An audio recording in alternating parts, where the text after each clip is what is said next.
chair for me because she did such a great job at first year graduation. I want to thank you all for coming on this wonderful morning. It's so beautiful out there. We've had a mishmash of weather, and it is officially summer. I know some of us are still waiting for spring, but I think we got a couple of days. So, and I think my talk's a little mishmash too, but we'll see how it goes, and hopefully we get something out of it. This is the wonderful time of the year that I really love, because you can see all the results of the hard work that people have done working in their gardens. You can see all the buds starting and the flowers. And it doesn't matter if it's a small garden or a large one. And in a way, your life is like a garden, because you plant, it's like you plant yourself, and you make your paths in your garden, and you travel and see what happens. And you follow those paths, and then you see all the beauty of life, as you do in flowers, all the beauty of flowers and the trees and the colors and the shapes and the sizes.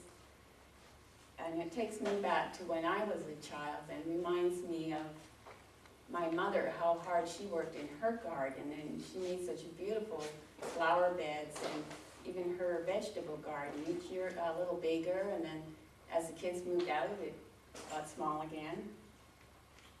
And I can envision those flowers, and I can feel the peacefulness and the serenity and the love of her gardens, and they were like the Garden of Paradise. They were so inviting and inspirational that it just made me wish I could go back to the garden and set my soul free. And as some of us know, that little phrase comes from a song written by Joni Mitchell back in 1969. And it was made famous by Crosby, Stills, Nash and Young, and that's Woodstock. Once in a while we hear it on the radio. Younger people might not know it. It was a good song. The Woodstock Festival, it was a music festival, and it was billed as an Aquarian exposition for 3 days of peace and music, and it was held at Max Yesker's 1,600-acre dairy farm in the Catskills in New York. And it went from August 15th to August 18th, 1969. And the purpose was to spread the word of love and peace and flower power. So I have the song. I won't ruin your day by singing it. So as I read it to you, just relax, and even if you want to close your eyes and just think of what it means to you, and think of what it meant to the person who wrote it and what they were trying to say back in those times. So Woodstock by Joni Mitchell. Well, I came across a child of God. He was walking along the road, and I asked him, "Tell me, where are you going?" This he told me. Said, "I'm going down to Yasgur's farm. I'm going to join in a rock and roll band. Got to get back to the land and set my soul free. We are stardust, we are golden, we are billion-year-old carbon, and we got to get ourselves back to the garden." Well then, can I walk beside you? I have come to lose the smog, and I feel myself a cog in something turning. And maybe it's the time of year, yes, and maybe it's the time of man. And I don't know who I am, but you know life is for learning. We are stardust, we are golden, we are billion-year-old carbon, and we've got to get ourselves back to the garden. By the time we got to Woodstock, we were 500,000 strong, and everywhere there was song and celebration. And I dreamed I saw the bomber jet planes riding shotgun in the sky, and they were turning into butterflies above our nation. We are stardust, we are golden, we are caught in the devil's bargain, and we got to get ourselves back to the garden. So different songs and different words can mean different things to individual people. Here I felt stardust, stardust meaning dreamy-like, romantic, starry-eyed, or an uncritical sense of well-being. We are golden, meaning we are precious. We are of value and importance. We are billion-year-old carbon. We are all the same, created equally from the same God. And I feel here too that the reference of God and the garden, and they probably meant the Garden of Eden, are very symbolic. The Garden of Eden is symbolic to paradise. And that's what Woodstock was about. That's what they were trying to spread for 3 days of peace and music. And the song is a reminder that that's where we should be. That's where we could be. It is possible. And Woodstock, yes, it was about the hippie youth peace movement. But it was also about how we are all, as human, are one and part of the same God. And how we fell from grace biblically, and how we have to redeem ourselves, to stop fighting and go back to the garden. And it seems we need to be reminded frequently as well. The Vietnam War was from November 1st, 1955 to the fall of Saigon, April 30th, 1975.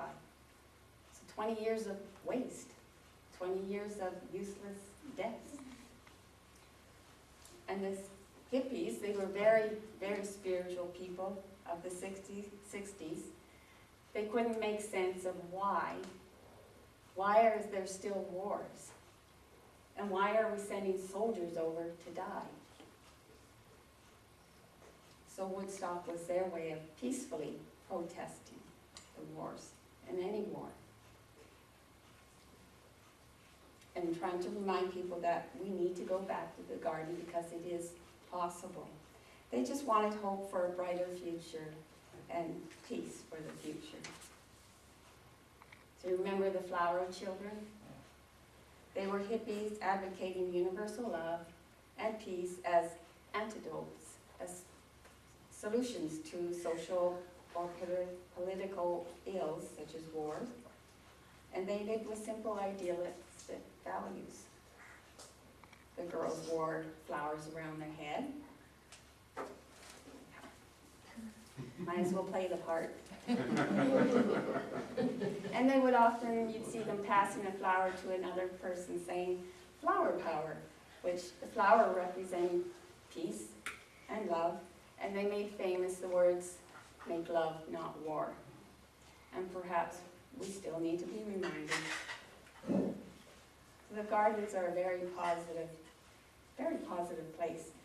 The beautiful calmness and the serenity of the garden, just as we are God's created life in His garden here on earth. I look at flower gardens and plants and that as our little communities that we create here on earth.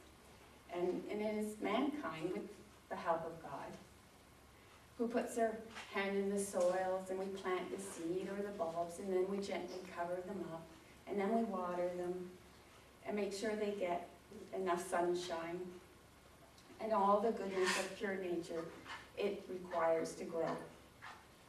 Just as God has given us what we need to grow.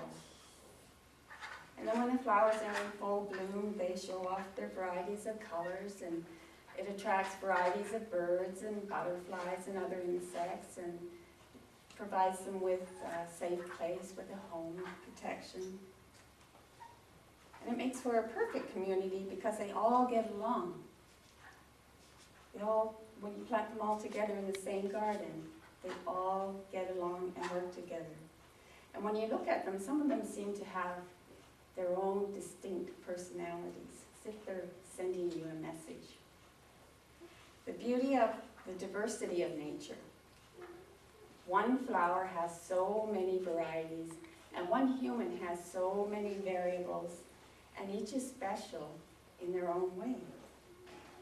Flowers can be used for different occasions, for cheerfulness. You can get flowers for your birthdays or anniversaries or weddings, and the birth of a baby. My dad would always bring me a single red rose every time I gave birth. And every time I smell that single red rose, I know he's around me, and that's a symbol that my dad is here. They're used to bring brightness to even sad times. When when somebody's sick or in the hospital or even a death. Go to a funeral home and it's just loaded with flowers. They're used in many songs. I won't list every song, but Henry Mancini's Days of Wine and Roses. The Foundation's Build Me Up, Buttercup. Bobby Benton's Roses Are Red, Violets Are Blue. I'm really dating myself. How about Tiny Tim's Tiptoe Through the Tulips? And if anyone doesn't know that one, just go online and look up Tiny Tim's Tiptoe Through the Tulips, and you'll have a good laugh. And then there's the Cowsills, The Rain in the Park, and other things. I love the flower girl, flowers in her hair, flowers everywhere. They're used for names, even pet names or even girls' names. When my daughter was born, I wanted to give her a flowery name, but I didn't know which one to pick, so I gave her all of them and called her Flora. But actually, she was named after my mother, Flora, but they both turned out to be very loving, down-to-earth people. Man has also created different meanings for different flowers. The rose, even though it has a thistle, is a symbol of love. The gardenia is good luck or joy, and the goldenrod is encouragement. Lavender is happiness, success, and devotion. The orchid is beauty and strength, and the iris has different colors. Purple is wisdom, blue is faith and hope, yellow is passion, and white is purity. The amazing thing about flowers, which Woodstock was trying to say, is that you can plant all these different colors, the different colors and different species, all in one bed, one flower bed. And they all get along. There's no judging, no fighting, no name calling. Just stand there, they blow in the wind. They look so peaceful and tranquil and so brilliant. And they don't even have a brain. I think they send out thoughts. But unlike mankind, who has a brain, some of them choose not to use it. Some of them choose not to use it or to get along with their own Mother Earth. Some choose not to use it and love other people. And then some choose it to not even love themselves. The tranquil garden, and that includes your vegetable, your fruit gardens. To be able to observe something so miraculous that you created with your own hands is phenomenal. And if you don't have the ability to create a garden, maybe you don't have the yard or the space or the time, or you don't have a green thumb, just go to a park that has flowers. Parkdale Estates is open to everyone, and it's full of paths and beautiful flowers and trees. Or you can go to Cullen Gardens or Reverend Alvin's backyard. And just look around and absorb the incredible peacefulness and the passion that flowers and plants send out. Follow the paths in the garden and just see what comes next. Growth is confirmation of life. Your interests, your ideas, your colors are all part of your growth. Life is an ongoing series of lessons, and you're on the path of learning. So instead of asking yourself, what if, ask yourself, what's next? And then be prepared to be amazed.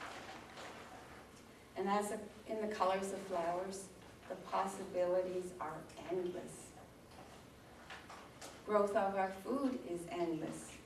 And food isn't just for eating, it's our common ground. We all need to eat.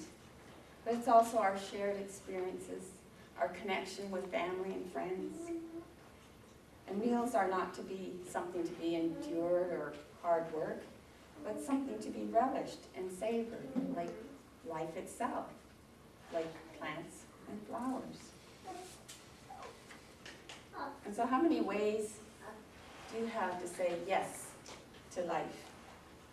To flourish like flowers and plants.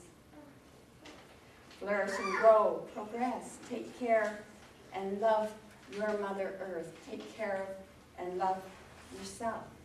Take care of and love all mankind. as Kobayamada says, if you don't take care of your body, where will you live? And that's a good question, so what's the answer? We all know the song, In the Garden. We don't even need the book for it anymore. But there's a poem, a friendship garden poem called In the Garden, and it tells you how to grow your own garden of Eden. So for the garden of your daily living, plant 3 rows of peas. Peace of mind, peace of heart, and peace of soul. Then plant 4 rows of squash. Squash gossip, squash indifference, squash grumbling, and squash selfishness. Then plant your 4 rows of lettuce. Let us be faithful. Let us be kind. Let us be patient. And let us really love one another. And no garden is without turnips. Turn up for meetings. Turn up for service, that should be number 1. And turn up to help one another. To conclude our garden, we must have time. Time for each other, time for family, and time for friends. Then water freely with patience and cultivate with love. There is much fruit in your garden because you reap what you sow. So you can choose to make your garden full of beautiful flowers with delightful paths, or you can plant weeds. Or if the weeds start to come in your garden, just simply work at them, remove them. You can make your garden whatever you want. Just plant it, love others, love yourself, and then watch yourself flourish. So I'm going to end this with one of Louis Armstrong's favorite words from a popular song that he sings. I see trees of green, red roses too. I see them bloom for me and for you. And I think to myself, what a wonderful world.